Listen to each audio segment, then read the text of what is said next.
Ever get this weird feeling when you're like in some churches? It feels less like a holy place and more like, you walked into a business Yeah, meeting. we're totally like, where's the collection plate gonna be this time kind of vibe. Yeah. So today we're diving into that whole thing, American Christianity, specifically how what Jesus actually taught squares with what the politically active religious right promotes. And to guide us on this deep dive, we're using Robert S. McElvaine's Grand Theft Jesus, the hijacking of religion in America. It's wild, right? We live in a world where megachurches are as popular as like huge pop stars. It's true. Ron Luce, the Teen Mania founder, actually bragged once that he got more teens to his stadium events than Paul McCartney. Wow. But the thing is, that focus on huge numbers often means the message shifts toward individual success, prosperity and having political influence, which honestly feels super different from the whole social justice thing that's at the heart of the Gospels. Yeah, you do start to wonder, are we even talking about the same faith here? And it gets even trickier when you look at the gap between what some of these big-name figures preach and how they actually live their lives. Ugh. The hypocrisy can be wild. Like, take Richard Scrushy, the Health South CEO, Right. acquitted in that huge corporate corruption trial. Yeah. A lot of people think he got off because his defense really played up his faith to the jury. But then you have Bernard Ebbers, the WorldCom CEO, Right. convicted in a similar case. And the whole "I'm a Christian" defense didn't work for him in New York. So maybe location matters. But this inconsistency, it pops up outside the business world too, even in some really serious criminal cases. Oh, absolutely. Remember the Edgar Ray Killen trial, the 1964 murders of those civil rights workers? Right. One juror apparently said there was no way she'd ever convict a preacher. And Killen, at the time, wasn't found guilty. It really makes you think, does claiming to be a Christian, no matter what you've done, give you some kind of free pass with certain people? It's unsettling, to say the least. And it's bigger than just individuals, right? This mindset, it shapes how people see entire events, like national tragedies. Hurricane Katrina is a perfect example. Steve Lefemin, a huge anti-abortion activist, actually said he saw what looked like a fetus in a satellite image of the hurricane. Oh, wow. Claimed it was God's judgment on New Orleans because of abortion. And then Franklin Graham, Billy Graham's son, he took it even further, right? He did. Basically blamed the hurricane's damage on the city's supposed sins, like Mardi Gras and voodoo. Which is so interesting because at the same time, Al-Qaeda was saying very similar things. It's like everyone's got their own version of God's will, especially when it fits their narrative. It's incredibly selective, and it plays into this whole self-redestination idea that's common in what we're calling Christianity light, the idea that you call the shots and God just kind of goes along with it, which is a big contrast to the traditional concept of predestination, which has been a theological debate for centuries. Right. So less about wrestling with complex theology, more about shaping a convenient story. Exactly. And speaking of picking and choosing what fits your narrative, we can't forget about the role of the Bible in all of this. Oh, for sure. Because how people interpret the Bible plays a massive role in these conversations, doesn't it? Huge. And often the religious right leans hard into biblical literalism, but it's selective. They tend to pick and choose which verses to apply literally, and the ones that clash with their worldview, those get ignored. Got any examples of that? They might cite Leviticus to condemn being gay, for instance, but ignore the verses right there in the same book about specific clothing styles or what you can and can't eat, stuff they don't actually follow today. It's literalism when it's convenient, driven by modern agendas, not a real understanding of the historical and literary context of these texts. Like playing a biblical game of Mad Libs, filling in the blanks to fit their own opinions. And that tendency to cherry pick, it gets even more obvious when you actually look at what Jesus himself taught.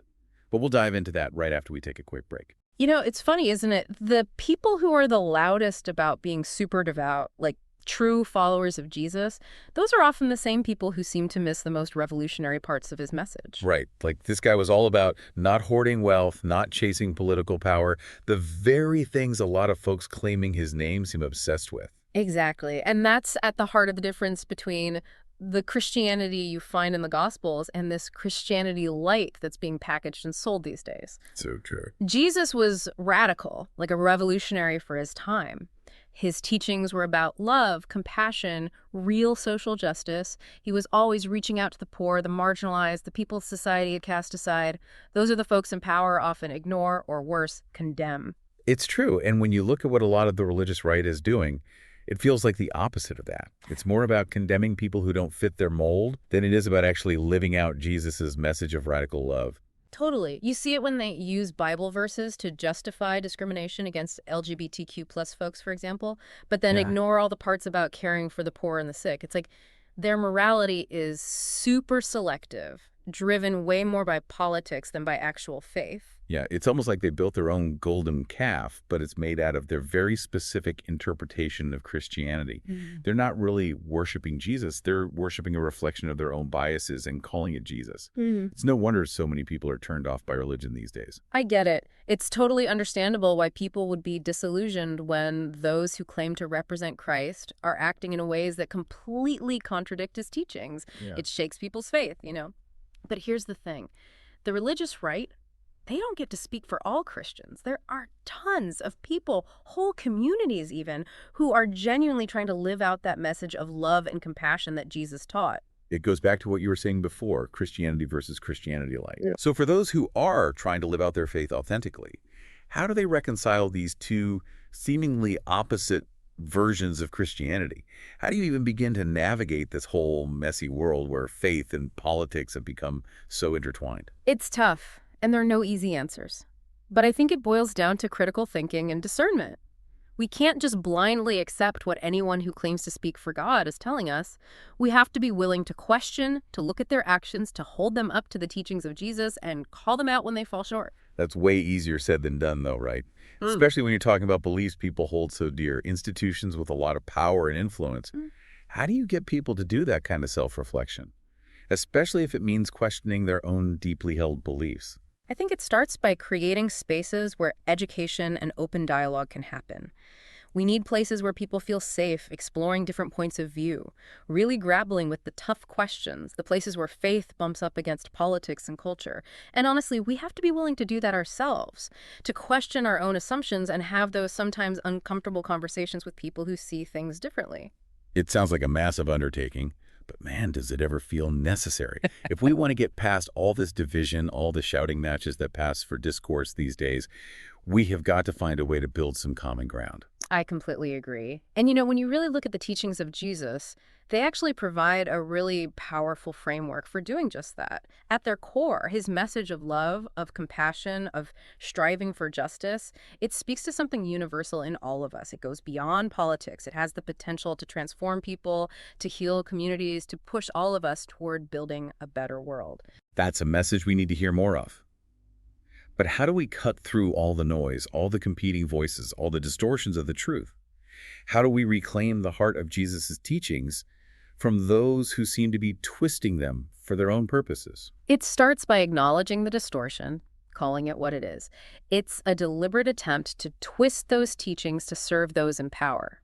The religious right has turned faith into a weapon, using it to justify things like discrimination, war, the pursuit of wealth and power at all costs. The image of Jesus they've created looks more like an emperor than the radical teacher he actually was. Christianity light. Right. It's a hollow shell, promises simple answers and instant gratification, but in the end, it leaves you empty. So what can we do about it? How do we expose this manipulation and get back to what Christianity is really all about? We have to speak truth to power, call out the hypocrisy, the lies whenever we see them. We need to be bold about sharing the true message of Jesus, the message of radical love, compassion, justice, and challenge those who try to distort that message for their own selfish gain. Isn't that risky, though? I mean, won't people accuse you of being anti-Christian or of attacking people's faith? It's possible, but we can't let fear silence us. We have a moral obligation to speak out against injustice, to expose those who exploit faith for their own gain. We have to defend the true teachings of Jesus. And we have to do it all with love and compassion.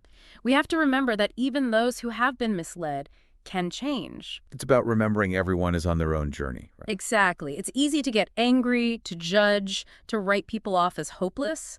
But if we really want a more just and compassionate world, we have to engage with those who disagree with us. Listen to them. Find that common ground. And maybe that's where the teachings of Jesus come in. That radical love, that forgiveness, the call to see the good in everyone, even those we think of as enemies.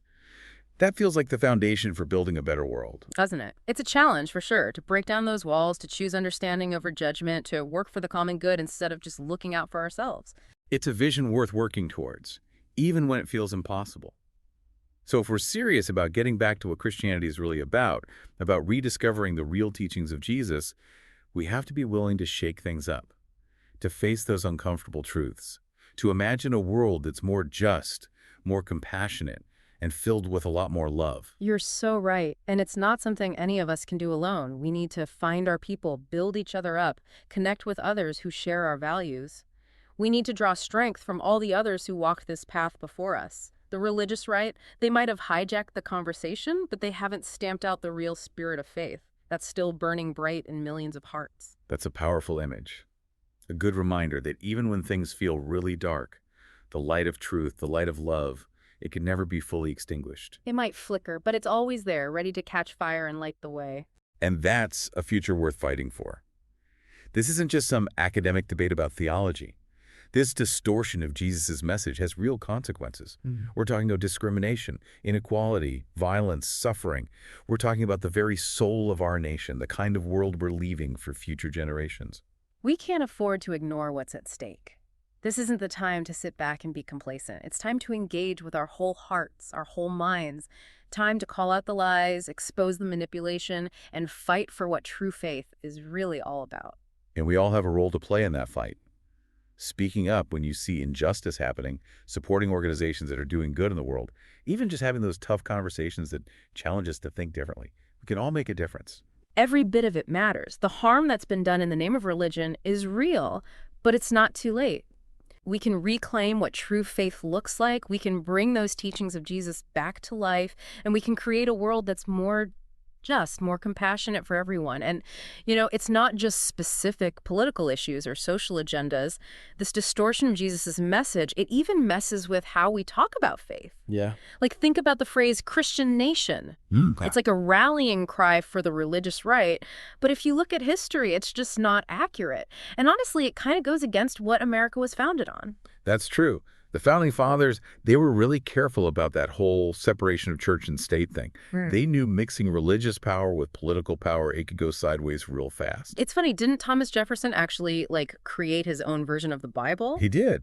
He really admired Jesus' teachings, but he made his own Bible, took out all the miracles, the supernatural stuff. He thought the real heart of it was Jesus' moral philosophy. Wow, so he was basically saying, hey, you can be into the message without buying into all the extra stuff. Totally. And he was really suspicious of anyone using religion to get ahead, to gain power or wealth. He even called out religious leaders for hiding Jesus' message behind all this ritual and fancy language just to line their own pockets. It's like history repeating itself. The religious right doing the same thing, using the language of faith to push a political agenda, always talking about Christian values. But what they do often looks a lot like the greed, the intolerance, the power grabbing that Jesus spoke out against. It always comes back to that gap between words and actions. Like, they'll talk about the sanctity of life, but then support policies that hurt the most vulnerable people in society, or preach about family values while demonizing anyone who doesn't fit their super narrow definition of family. It's really hard to wrap your head around, and it shows how important it is to really pay attention. We can't just take people's word for it, especially with something as personal as faith. We have to look past the words, look at what they're actually doing in the world, and judge them based on that. Remember what Jesus said, "By their fruits you shall know them." And sometimes those fruits, they don't taste so good. The religious right has taken faith and twisted it into a weapon. Something used to justify discrimination, war, hoarding wealth and power. It's so far removed from the message of the Gospels. It's a dangerous distortion. It's causing so much division and conflict, not just here, but everywhere. They scream about this war on Christianity, but they're the ones who are at war with Jesus' true message, the message of love, of compassion, of justice. That's what they're actually afraid of. Because that message, it threatens everything they've built their power on. Exactly. So where do we go from here? How do we push back against this? How do we reclaim that true message and show people what this hijacking of faith really looks like? By showing them a different way to have faith. One that's rooted in love, not fear. In compassion, not judgment.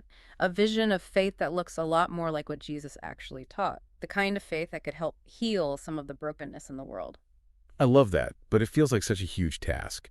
The religious right, they hold so much power, they're not going to give that up easily. No, it won't be easy. But when you look back at history, movements, for change, for progress, they've always been met with resistance. And those movements show us over and over that change is possible, even when it seems impossible. It takes courage, it takes a lot of hard work, and it takes being willing to stand up and say, this isn't right, we have to do better. And maybe, more than anything, it takes faith. Not blind faith in a distorted, weaponized version of Jesus, but faith in the real message. The message of radical love, boundless compassion, justice for everyone. That's the kind of faith that gives you the strength to speak truth to power, to fight for those who need it most, to stand up to injustice no matter what. Yes, that's it. A faith that recognizes we're all in this together, that we are all connected despite our differences, that we're called to build bridges, not more walls, to choose understanding over judgment, to dedicate ourselves to something bigger than ourselves. A faith grounded in the radical love and teachings of Jesus. A faith worth fighting for, worth sharing with the world, worth building your life around. Absolutely. I think that's a beautiful place to wrap up our deep dive. To everyone listening, we hope this conversation challenged you. Keep thinking about these things. Keep questioning. Keep exploring these ideas. Because those uncomfortable conversations, those moments where you really have to wrestle with tough truth, those are the seeds of something powerful. Those are the seeds of a more just, more compassionate, more loving world. I couldn't agree more. Thank you so much for joining us for this deep dive. We'll be back next week to explore a whole new topic. So until then, keep seeking truth, keep fighting for what's right, and keep building that world where everyone feels welcomed, valued, and loved.